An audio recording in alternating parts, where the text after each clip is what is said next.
Awal film kita diperlihatkan dengan seorang pasutri yang sedang mengecek keadaan anaknya. Terlihat si anak seperti dikurung dalam suatu ruangan gelap. Lalu kita diperkenalkan dengan seekor karakter bernama Emily, di mana ia sedang mengatasi kasus perundungan yang dilakukan oleh seorang bocil bernama Diego. Emily menyarankan kepada ayah Diego untuk mengurangi perang sarung dan mabok-mabokan sebelum anaknya dikembalikan ke rumah. Setelah menangani keluarga Diego, Emily melanjutkan kesibukannya untuk mengatasi 38 kasus keluarga bermasalah lainnya. Di tengah kesibukannya, atasan Emily memberikan lagi kasus susulan. Sontak Emily pun mengelus dada sambil beristighfar. Astagfirullahaladzim. Dan mau tak mau Emily pun menurutinya. Di mana kasus yang ke-39 ini ia mendapatkan laporan dari sebuah sekolah tentang siswi SD yang bernama Lily. Lalu film pun baru dimulai. Rar. Esokan harinya Emily langsung mendatangi rumah Lily. Sampainya di rumah Lily, Emily disambut dengan ibunya yang terlihat sangat jutek seolah ibunya ini adalah orang si paling tersakiti. Lalu Emily pun dipersilahkan masuk. Di dalam rumah Emily pun bertemu dengan ibu Lily, Lily si bocil lugu, dan ayahnya yang sedang cosplay menjadi Limbat. Tidak bisa bicara. Si ibu mengatakan bahwa kami baik-baik saja, tapi ekspresi Lily terlihat sangat tertekan dan ketakutan. Karena tak mendapatkan keterangan apapun dari kedua orang tuanya, Emily pun memutuskan untuk langsung kembali ke kantornya. Sesampainya di kantor, Emily melaporkan kepada si atasan bahwa keluarga si Lily sangat aneh dan perlu kita curigai karena terlihat dari raut wajah Lily yang seolah meminta tolong.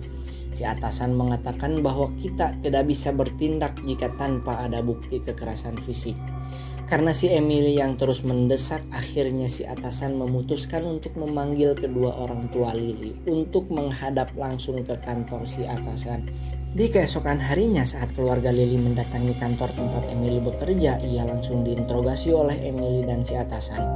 Lagi dan lagi kedua orang tuanya mengatakan bahwa mereka semua baik-baik saja. Karena Emily merasa penasaran, akhirnya Emily mencoba pendekatan kepada si bocil. Lily mengatakan bahwa ia ketakutan karena orang tuanya selalu mengurung dirinya di gudang dan selalu mengatakan bahwa dia akan mengirimnya ke neraka.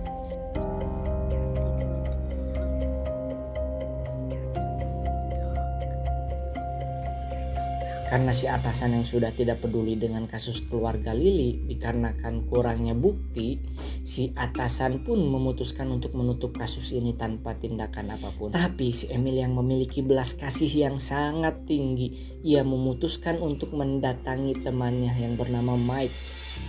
Mike bekerja sebagai polisi untuk mendapatkan bantuan dari dirinya. Mike mengatakan bahwa ia tidak bisa membantu karena kurangnya bukti. Tetapi Emily memaksa kepada Mike untuk membantunya dan akhirnya Mike pun akan membantu karena dia dan Mike adalah bestie. Kemudian kita diperlihatkan dengan Emily yang menemui Lily di sekolah dan memberinya nomor telepon untuk Lily hubungi apabila terjadi sesuatu yang berbahaya menimpa dirinya. Di malam harinya saat Emily asik menelpon ocol pacarnya, ia langsung ditelepon Lily yang mengatakan bahwa dirinya akan dibunuh oleh orang tuanya. Lalu telepon pun hening. Mendengar itu, sontak Emily pun memutuskan untuk mendatangi rumah Lily saat itu juga. Tak lupa ia menelpon Mike untuk membantunya mendatangi rumah Lily. Di rumah Lily kita diperlihatkan dengan kedua orang tuanya yang mencoba membunuh Lily anaknya dengan cara memasukkannya ke dalam oven untuk membakarnya. Mendengar jeritan Lily, Mike dan Emily pun mendobrak paksa pintu rumah Lily dan langsung menyelamatkan Lily yang hampir saja menjadi manusia panggang.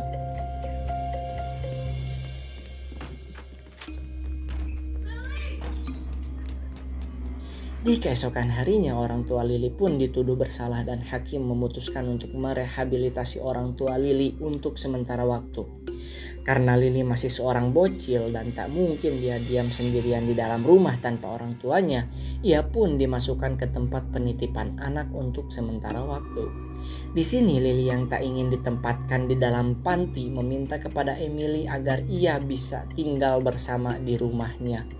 Emily yang overthinking atas ucapan dari Lily pun memutuskan untuk mendatangi atasannya. Ia meminta agar si atasan mengizinkannya mengadopsi Lily sebagai anak angkatnya sementara waktu. Dan tanpa menjalani proses yang lama, Emily pun mendapatkan izin untuk mengadopsi Lily di rumahnya. Tak lama setelah itu, Emily pun membawa Lily ke rumahnya. Terlihat Emily sangat menyayangi Lily seperti menyayangi anaknya sendiri.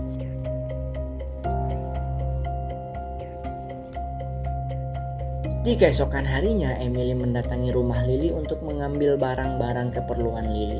Sesampainya di rumah Lily, ia melihat banyaknya kejanggalan yang terjadi di rumah tersebut, seperti kunci kamar orang tua Lily yang berlapis dan goresan-goresan kuku yang berada di lantai. Di waktu yang bersamaan, saat Lily di sekolah, Lily dan Diego pun terlihat sedang belajar bersama. Di malam harinya, Emily pun dipanggil atasannya karena Diego bocil yang di awal scene yang kasusnya ditangani Lily membunuh kedua orang tuanya secara brutal. Keesokan harinya, Emily pun langsung mendatangi kediaman Diego. Sesampainya di TKP, Mike menceritakan kronologinya. Emily yang mendengarnya pun sangat kaget dan tak percaya bocil 10 tahun bisa melakukan kejahatan sebrutal itu. Yang bener aja. Sampainya di rumah, Lily yang penasaran kepada keluarga Emily pun mengambil foto keluarga Emily tanpa seizinnya. Mengetahui hal tersebut, sontak ia menasehati Lily agar memiliki adab saat ia berada di rumah orang lain. Emily juga menjelaskan bahwa ibunya meninggal saat ia berusia 10 tahun. Di keesokan harinya lagi, Emily ditemui Mike di sebuah rumah makan Padang. Mike mengatakan bahwa semalam sebelum terjadinya pembunuhan yang dilakukan Diego, ia ditelepon oleh seseorang yang berasal dari rumah Emily. Emily yang merasa tak menelpon siapapun sontak langsung curiga kepada Lily.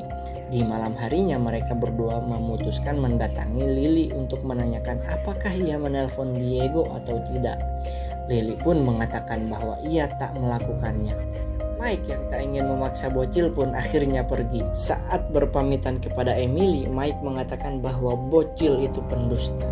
Di keesokan harinya ia mendatangi Diego yang berada di dalam tempat rehabilitasi. Terlihat Diego tampaknya sangat trauma dan ketakutan. Saat ditanyai apakah ia ditelepon Lily atau tidak, sontak ia langsung bengek dan pingsan saat itu juga.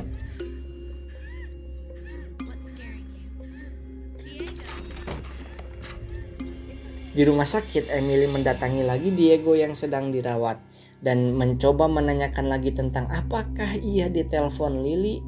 Untungnya di sini Diego tidak bengek lagi dan dia menjawab sambil ketakutan bahwa memang betul Lily menelponnya di malam itu. Lily mengatakan kata-kata yang tak bisa difahami olehnya, bahkan tak bisa difahami oleh manusia normal pada umumnya. Di malam harinya, Ocol mencoba menginterogasi Lily. Saat Ocol menginterogasi Lily, ia malah merasa terintimidasi oleh bocil 10 tahun bernama Lily ini. Karena perkataan Lily yang tak seperti bocil pada umumnya, Ocol yang merasa aneh dan tidak nyaman pun ia langsung mengakhiri perbincangan dan menceritakan kejadian tersebut ke pacarnya Emily. Di rumah saat sedang makan bersama Lily, Emily yang tengah makan mulai merasa aneh kepada si bocil Lily. Scene langsung berpindah kepada rumah Ocol. Saat Ocol sedang membaca buku, tiba-tiba teleponnya berdering. Saat mengangkat teleponnya, di sini Ocol mendengar suara-suara aneh yang muncul dalam teleponnya. Tak mengambil pusing, Ocol pun melanjutkan baca bukunya. Saat Ocol tengah membaca buku, tiba-tiba telinganya terasa sangat sakit dan ketika Ocol pergi untuk ke kamar mandi, ia mencoba mengorek telinganya dan inilah yang terjadi.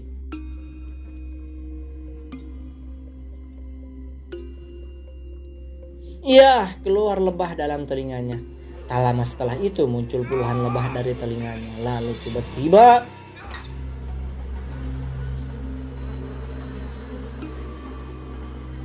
ribuan lebah berada di belakang bajunya Ocol. Setelah itu ribuan lebah pun keluar dari mata dan mulutnya Ocol. Ocol yang semakin panik, ia mencoba membunuh lebah-lebah tersebut hingga akhirnya Ocol pun meninggal karena tak sengaja mematahkan kepalanya sendiri. Namun setelah Ocol meninggal, terlihat bahwa tidak ada seekor lebah pun di dalam kamar mandinya. Di keesokan harinya di pemakaman Ocol, Emily semakin was-was terhadap bocil Lily karena setelah Emily cari tahu Ocol meninggal setelah menerima telepon yang berasal dari rumah Emily. Lalu di sore harinya ia mencoba melihat video wawancara orang tua Lily. Dikatakan bahwa ibu Lily melakukan semua ini karena Lily bukanlah anaknya, melainkan jelmaan iblis. Karena saat Lily lahir semua saudaranya meninggal secara janggal.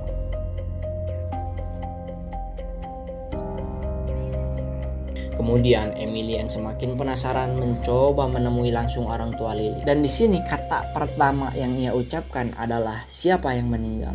Seolah kejadian ini sudah akan terjadi. Dan dia melanjutkan perkataannya bahwa Lily bukanlah bocil sembarang bocil. Ia bukan putriku dan dia sudah menargetkan Emily sejak lama dikarenakan sikapnya yang sangat baik.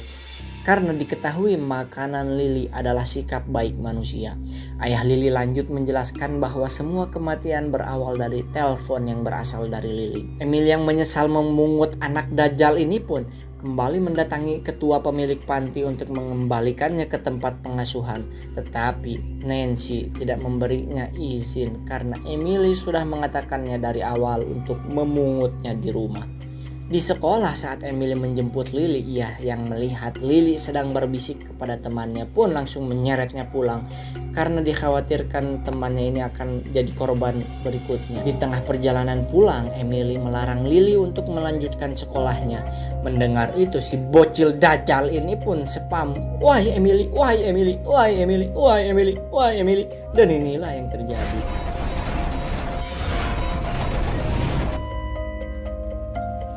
Ya, si bocil dajjal ini seorang Uchiha yang mampu menguasai Genjutsu. Genjutsu adalah sebuah kejadian yang menyeramkan ataupun yang menyenangkan yang bisa dibuat oleh pemilik Genjutsu tersebut yang terasa sangat nyata, akan tetapi itu hanyalah ilusi. Di keesokan harinya, Emily yang stres pun terlihatnya hulung tarik di kantornya karena memikirkan bagaimana cara menyingkirkan bocil jahanam ini. Lalu Emily pun didatangi atasannya untuk menyuruhnya pulang karena melihat kondisi Emily yang sangat kecapean. Di tengah perbincangan ia ditelepon oleh Lily. Dengan panik Emily pun menutup telepon itu dan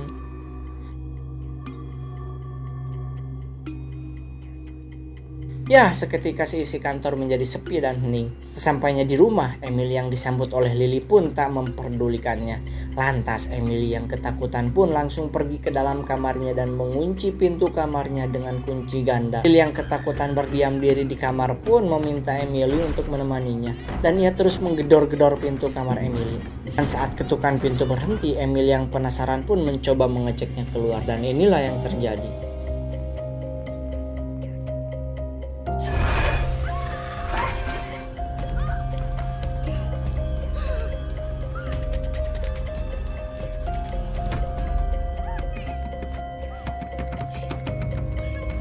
Sesampainya di dalam bis, Emily tidak melihat sosok apapun yang mengejarnya. Karena Emily masih trauma, ia memutuskan untuk tidur di dalam mobil dan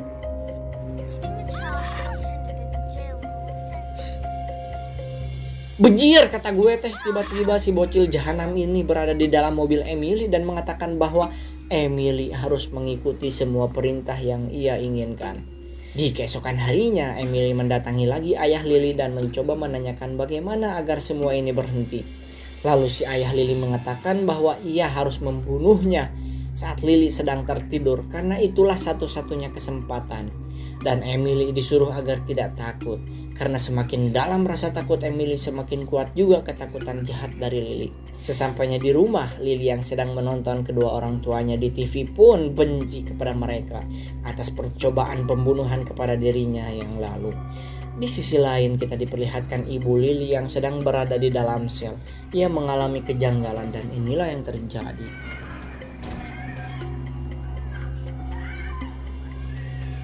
Ya, ibu Lily pun meninggal dengan tak wajar.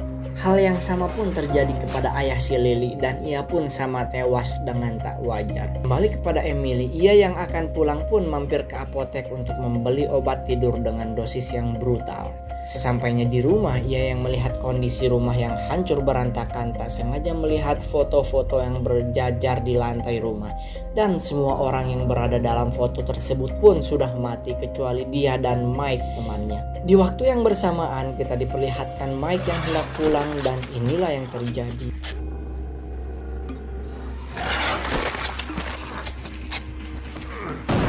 Iya betul, Mike tewas dengan tak wajar juga.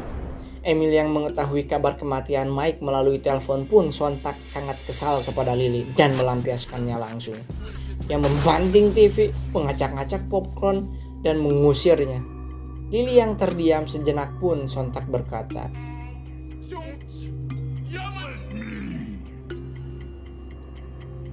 Astagfirullah.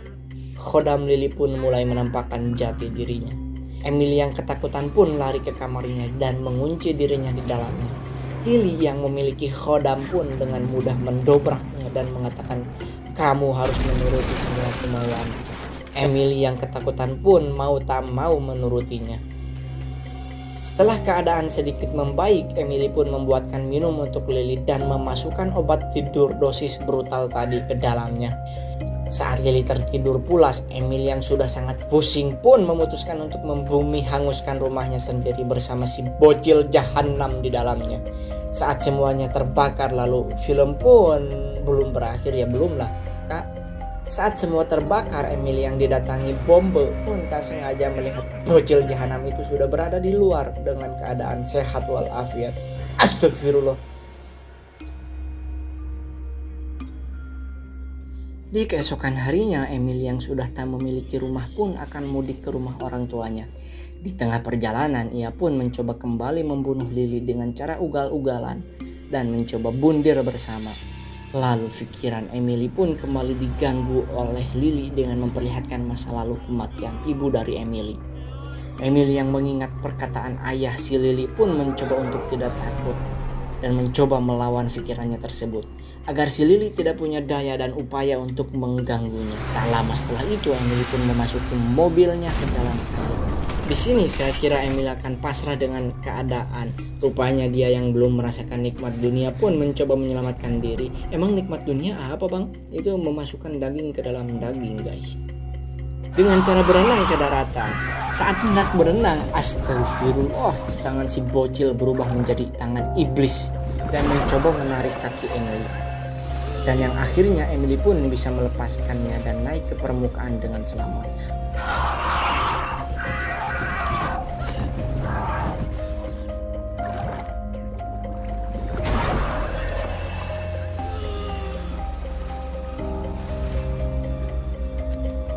Lalu film Case 39 pun sudah berakhir.